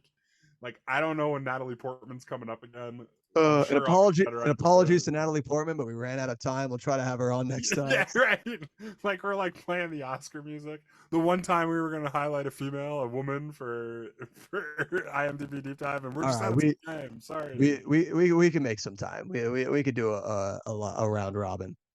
Yeah, so we're gonna do Natalie Portman, and right. I guess we'll start. Like, she's interesting because she was a child actress. I mean, I think her first movie credit Let her is start like in a Leon very the Professional. Yeah, and a very interesting movie that is too. That movie's twisted, dude. I watched that a Yeah. couple weeks ago. That movie's real fucked up. Yeah, I watched that for the first time within like a year or two, and I remember watching it being like, that is an interesting movie. Okay. Yeah. I It's mean, a I good like it. movie. Yeah, I don't know. I think it's a good movie. It's very, it's right on the line. Like it really, it comes right to that like edge of the cliff, and just manages to keep you from really nosediving yourself off there. Weird movie, but a good movie, and she's amazing in it. Like, No, she she's steals the fantastic in show it. as far as Yeah. I'm concerned in that movie. Then she's in Heat. I'm assuming she plays somebody's daughter in Heat.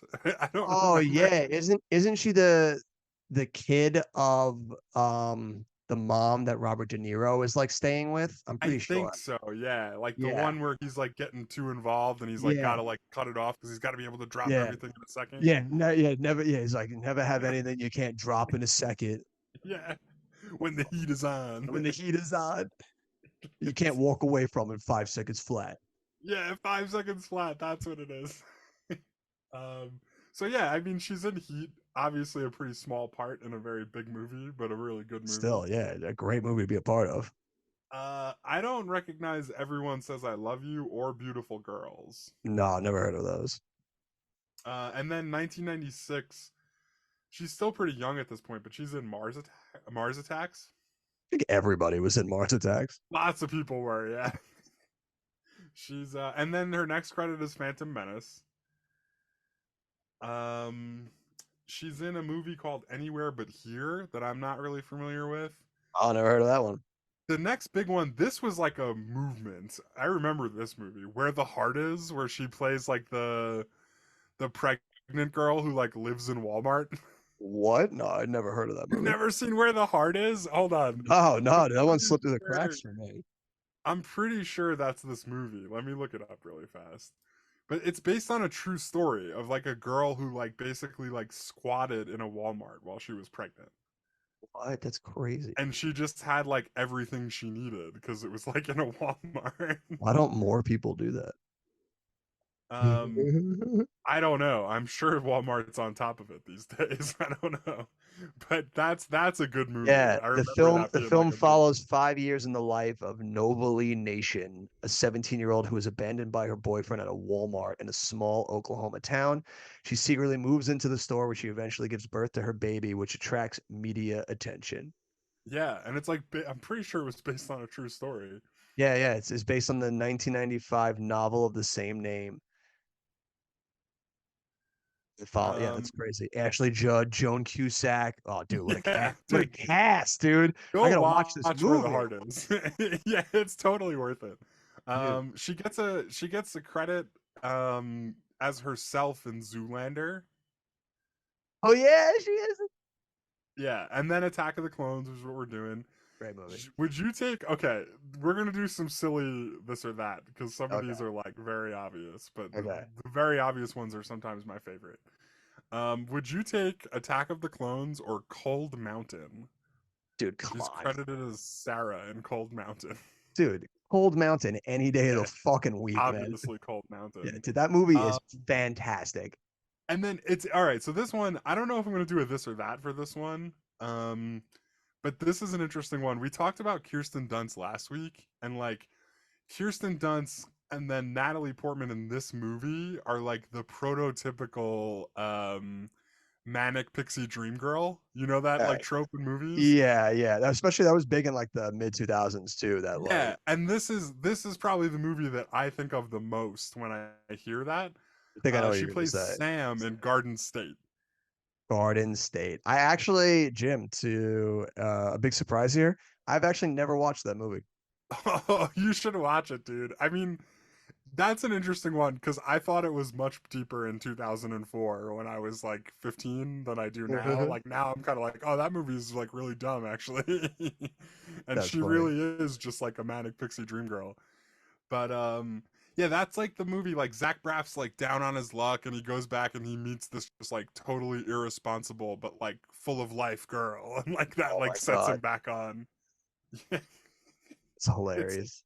she's literally like it's the prototypical manic pixie dream girl. It's like there's no way Yeah, you would ever want to be with this girl in real life. But in this movie, she's exactly what this guy needed to get his life back on track. It's so stupid. that's funny. Yeah, I have that movie. I just for whatever reason it's always slipped through the cracks, and I've never, taken the time to sit and watch it. So You I should I, watch it. I You do should have watch it. to put that I one would on be the I list. would be interested to see what a 2024 person pulling that out of a time capsule and watching it for the first time thinks. All right, I'll let you know. Then she's in True. Oh, that's a short. We don't do I was shorts gonna say around I'd never even heard of that. here. Then, all right, would you take Attack of the Clones or Closer? That's another like Oh, obvious dude, that one. movie is so good. A closer, Yeah, that movie's absolutely great. closer. That movie is erotic as shit. Yeah, Fucking and Clive Owen, baby. doesn't she play a stripper in it? Yeah, she Natalie does. Portman? And she gives the lap dance to Clive Owen. Yeah. Yeah, great Yeah, fucking. you know what? I'm not gonna say what I'm thinking because we're not misogynists today on IMDb Deep Dive. no, no, Natalie Portman's like her in Attack of the Clones, and then a few years later in like Garden State and Closer, it was like she was the perfect person for me as I was becoming an adult. You know what I'm saying? Oh, Like absolutely. Yeah, for sure. She was. she was there every time I needed her, man. She was Yeah, in Star Wars, she was in Garden State as I was getting a little more cerebral. Yeah. And then she played a stripper in Closer. Yeah, for pubescent boys going through adolescence, she was Yeah. definitely there to tick the boxes. Have you ever seen Free Zone? Never even heard of it. Me neither. She gets credited as Rebecca in Free Zone in 2005. I'm skipping over Revenge of the Sith because we'll talk about that one another Yeah, day. absolutely, of course. And then she gets maybe the movie she's like most well known for, V Okay. for Vendetta. Ooh, yeah, that is. That's like Dude, that's up there. that Like is in up terms there. of like sci-fi Yeah, classic movies. that's a movie I absolutely have to rewatch. I've only watched that movie like a handful of times.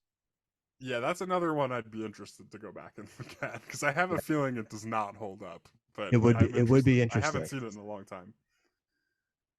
It would have to be a flick you missed because I did not see that in theaters. I think it might be then. Whenever we get there. 2006. It's a little ways down the pipe. Then we're kind of getting into like the Natalie Portman movies I'm maybe not as familiar with. Paris, I Love You. She's credited in a segment, so I'm guessing that's kind of like a weird like clip kind of movie. Never heard of it. 2006, Goya's Ghosts. I think it's Lost safe to on that say one. you can be jumping over movies like that. Okay, yeah, fair. Sorry to that. She gets, yeah, maybe just cut these out.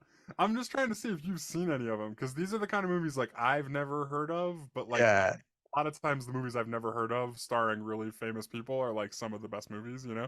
it's very true. My Blueberry Nights, Come on. 2007. I don't know.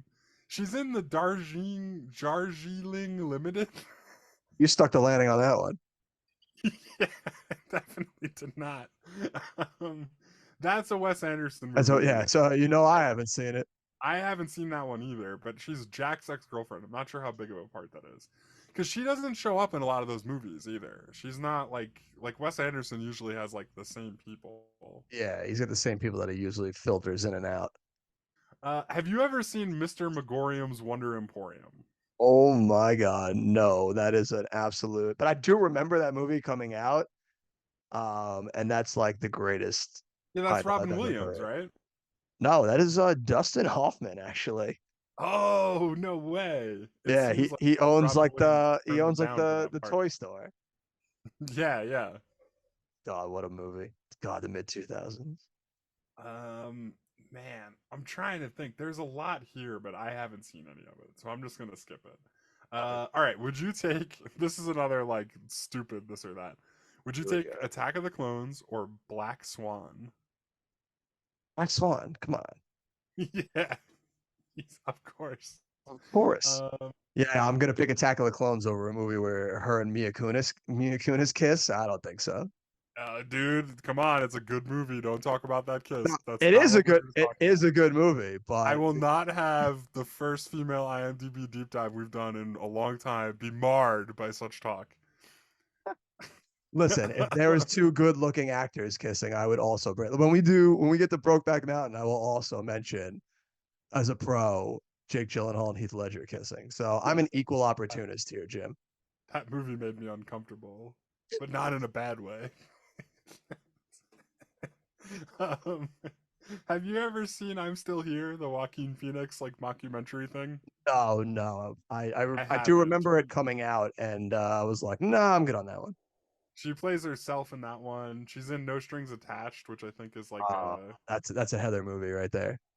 okay, yeah. Good rom I com. mean, That's all right.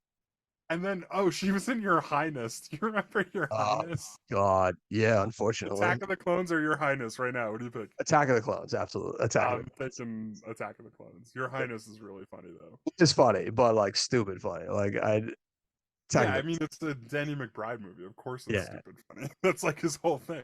yeah. And then I mean like she's got some other credits. Really like the big things that we're seeing for the rest of these. She's in a lot of Marvel movies. Oh yeah, joins the Thor. She's in all of the Thor movies basically. Maybe not the second one. No, she's not in the She's in third the one. second one. She's in the first two. Oh Yeah, right, she's not in Ragnarok. And yeah, then she's she's not like, in Ragnarok, and then she's back for Love and all Thunder. right. All right, so hold on. All right. Do you take Attack of the... We're going to get back to Thor in a minute, but do you take Attack of the Clones or Jane Got a Gun? I never saw that one, but I remember you were really excited for it. I would take Attack of the Clones. Like I don't hate Jane Got a Gun, but it's very slow. Okay. Attack of the Clones or Annihilation? Dude. Annihilation. Annihilation's like probably in my top 5 sci-fi movies like of ever. It's so good. Annihilation. That movie is really fucking good. It's so good and she crushes it in it. Like it's that's like one of my favorite movies. I really got to watch that again. Alex Garland, an absolute legend in the writing game. Yeah, speaking of Alex Garland, I think this is one of his movies. Have you ever seen Men? Yeah, that movie was fucking weird.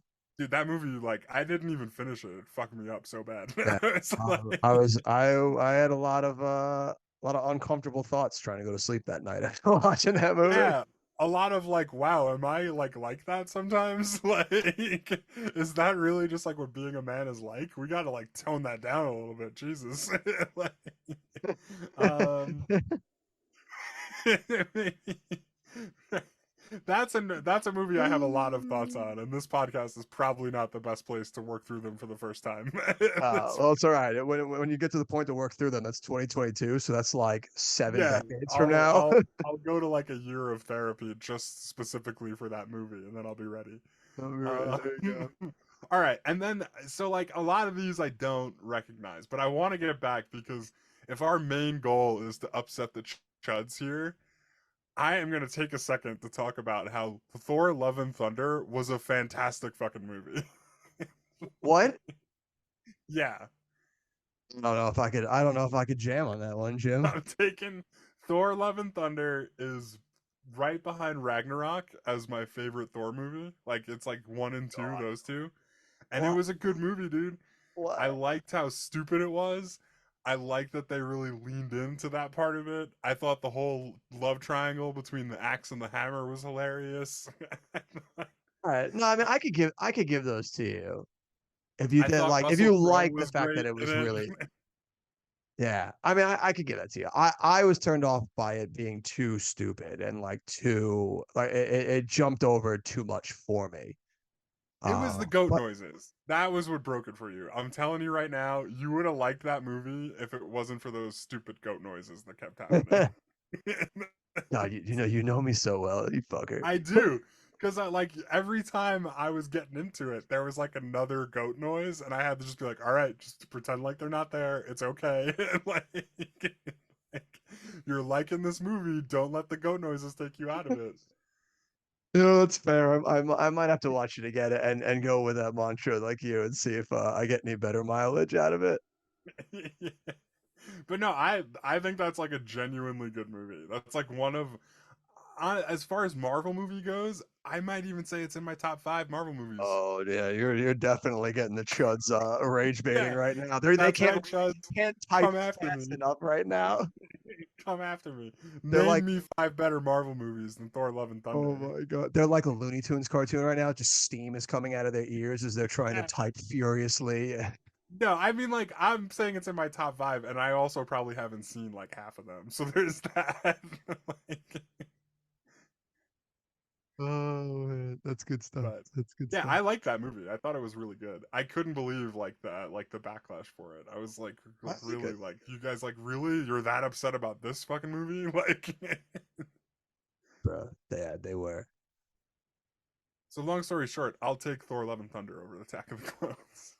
Dear God, I won't do that. But to each their own. Yeah. I won't furiously type at you right now. Yeah. I mean, it was way better than Endgame. Come on. Oh boy. All right, all right. Endgame kind of sucked Now, balls, dude. now you're It just was like riling. a it Now was you're like a riling the people 3-hour up. like jerk off fest. I couldn't take it. Like it was seriously like the Russo brothers literally should have just gone door to door to everybody who had seen like all 40 Marvel movies and blew them. Like that was what that game was to me. I mean, that's basically it's what they did. We just all did it collectively in a theater together. That's what I'm saying. It They was just like such a stupid fan service movie. they blew me cinematically. Yeah. All right, I think that says all you need to say for that for the deep We'll dive. Man. I see. think, We'll there's see how anywhere to much of go. that IMDb deep dive makes it to the final cut. I don't think there's any other way to go after cinematic blowjobs. Uh, so Jim, let's then move and segue into our next moment. That's going to be, really honing in on our star ratings for this bad boy. We've really run the gamut where you really could go in either direction. So I'm going to be curious to see where we're going to land on these bad boys. So cue up my boy Ebert. Let's dive into some star ratings. I'm Roger Ebert. Been a scene from the best film of the decade. This is a great film. See about that, Raj. All right, Jim. Star ratings. Final This thoughts. is what happens, by the way, when we get episodes that start to push like 90 minutes. I just like completely go off the rails. Go off the rails. There's no limits to our depravity now. Yeah. All right, let's hear it, Jim. Final But thoughts, yeah, final so ratings. like I really like this movie. There's definitely some stuff that is like left wanting, but for the most part, I am a huge fan of it, and I think that it is unfairly and unjustly dragged. So I am going to give this 3.5 out of 5. Yeah, all right, that's about where I thought you were going to land. I think that beats what I gave Phantom Menace, if I remember correctly. Let us go to the charts and see. For Star Wars Episode 1, yes, you gave the Phantom Menace 3 stars. So you went up a half star here, Jim. Cool. Look at you, 3.5 from the Jimbo team. I'm right in there with you. I'm going to give this movie a 3. It's a solid movie. I'm right there with you. There's a lot of stuff that I enjoy about this movie. There's a lot of stuff that is mediocre and feels like it, could have used another pass in the editing and writing room. But the good outweighs the bad for me.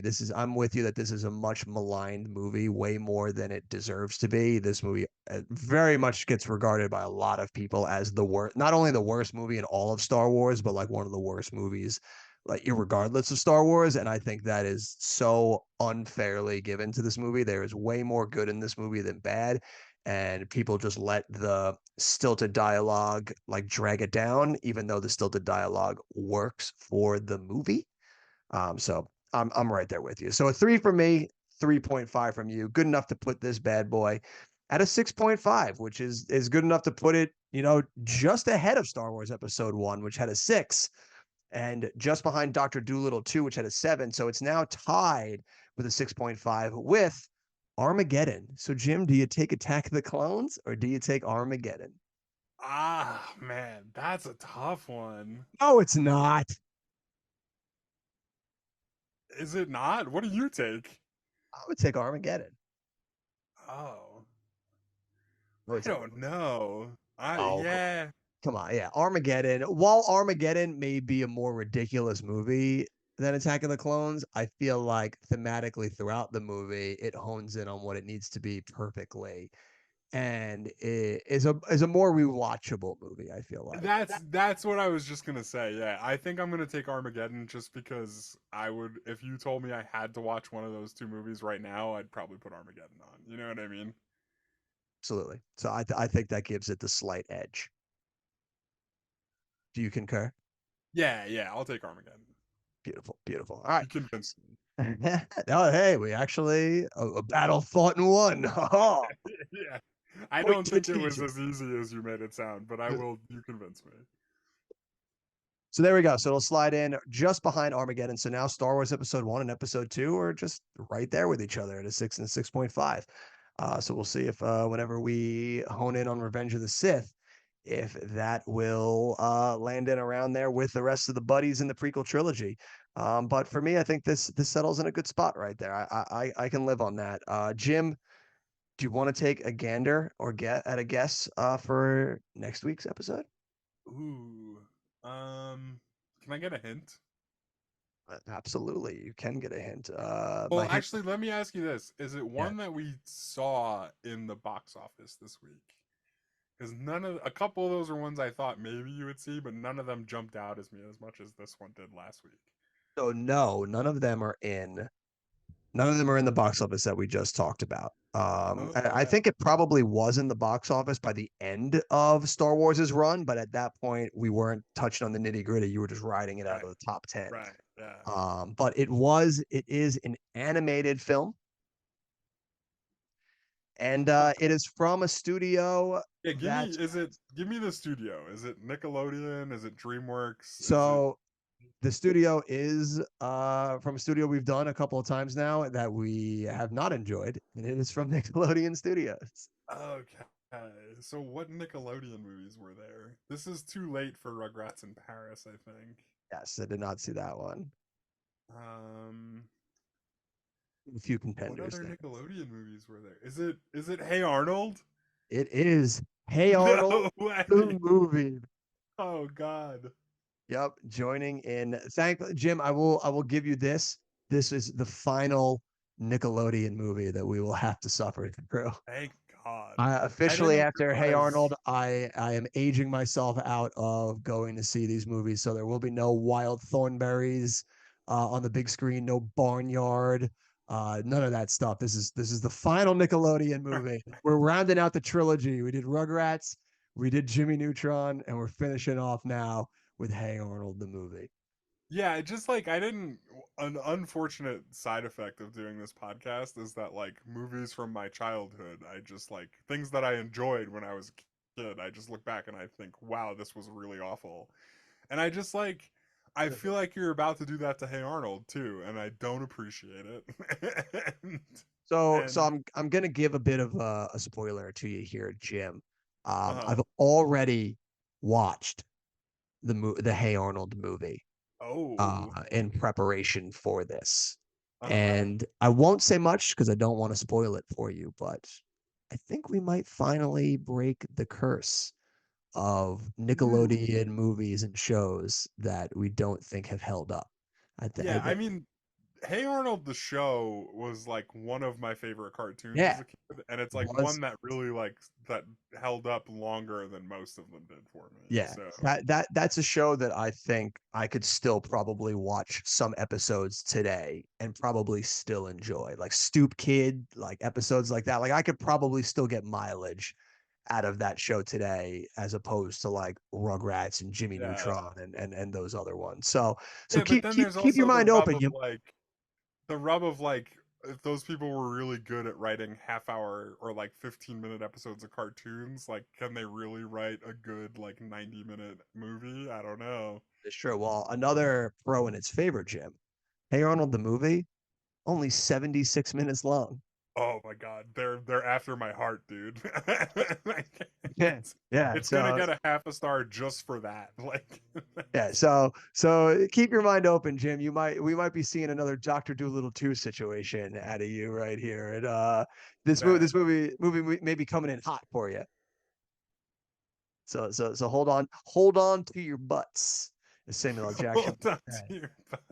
say. Yeah, no, Before that's cool. we I'm excited. Yeah, I think you'll be pleasantly surprised. Now, before we fully leave the chuds and our normal people at home, do you have any good recommendations for the people this week? Yeah, I think this is another one that'll anger the chuds too. We talked Oh, about this show. I forget what episode it came up on. It must have been the Jimmy Neutron one, actually. okay. I've been watching The Next Generation like it's my job. And like my girlfriend's never seen it. She's seen like other Star Trek things. And Yeah. I was like, no, The Next Generation's like the best one. We need to watch it. So we've been watching through it together. And just like one last little shank to the chuds. Star Trek way better than Star Wars. Like it's not even close. Like, it's like Oh. not even a competition. Star Trek is so much better. You know, a while ago, I would have contested that, but I have since rectified myself and actually watched all of the original Star Trek movies in addition to the J.J. Abrams ones. Yeah, And I think I would agree with you on that. it's so much better. I was gonna watch First Contact, and I watched like the first like 5 minutes, and I was like, you know what? I need to like actually like watch the show again before I watch this. And Jean-Luc Picard has way more gravitas than any Jedi in the history of mankind. Um, if he was there, the Clone Wars would have never even happened. He would have cut the whole thing off at the pass. Like, My God, this doesn't and get then the Trump. he would have, and then like after he stopped the Clone Wars from breaking out, he would have just been like, engage. Like, Gold. That's gold, Jerry. so yeah, no, that's what I've been watching. I've been watching a lot of Next Generation. Nice, nice. I've had to take a break from 24. Yeah, So 24 is intense, man. it is, it is. So It's I'll not leave. meant to be binged, I don't think. Oh no, it is not. I needed to walk away for a bit. So my recommendation for the people will actually be a movie. You should go out and see the new Kingdom of the Planet of the Apes movie. Oh, That's, nice. I that's, haven't seen that that's, one yet. that's what I'll give out to the people because I loved it. Yeah, I'm probably gonna go like this week because I think this weekend I'm gonna go see Furiosa. Yeah, I just showed Heather Mad Max Fury Road to get ready for Furiosa. So yeah, that I will also be seeing that this weekend. Although by the time this episode comes out, it will not be this weekend. Oh yeah, that's right. It will be other weekends. Go Weekends see. past. I'm going to go see Furiosa in its third weekend because I never rush. Gold, Better gold. Well, hurry and try and catch Kingdom of the Planet of the Apes while it's still in theaters because that that's didn't true. just come out last week. Yeah, you're right. Yeah, it's been out for a while. It's on its last legs at this point. Oh my god, 4 weeks. So I gotta My hurry. God, you better get there before it's out of there, people. Race to the box office. Oh, that's good stuff. But all right, make sure you're here next week when we dive once again into the finale of trilogy of Nickelodeon movies, when we dive into Hey Arnold the movie. Chuds, if you made it this long, rage comment down below. Let's hear all the ways in which we are completely wrong about our Star Wars Episode 2 thoughts. Normal people, let's hear our, sound thoughts on Star Wars Episode 2. We want to hear it all. We love it all. And as always, until next time, we'll see you at the movies.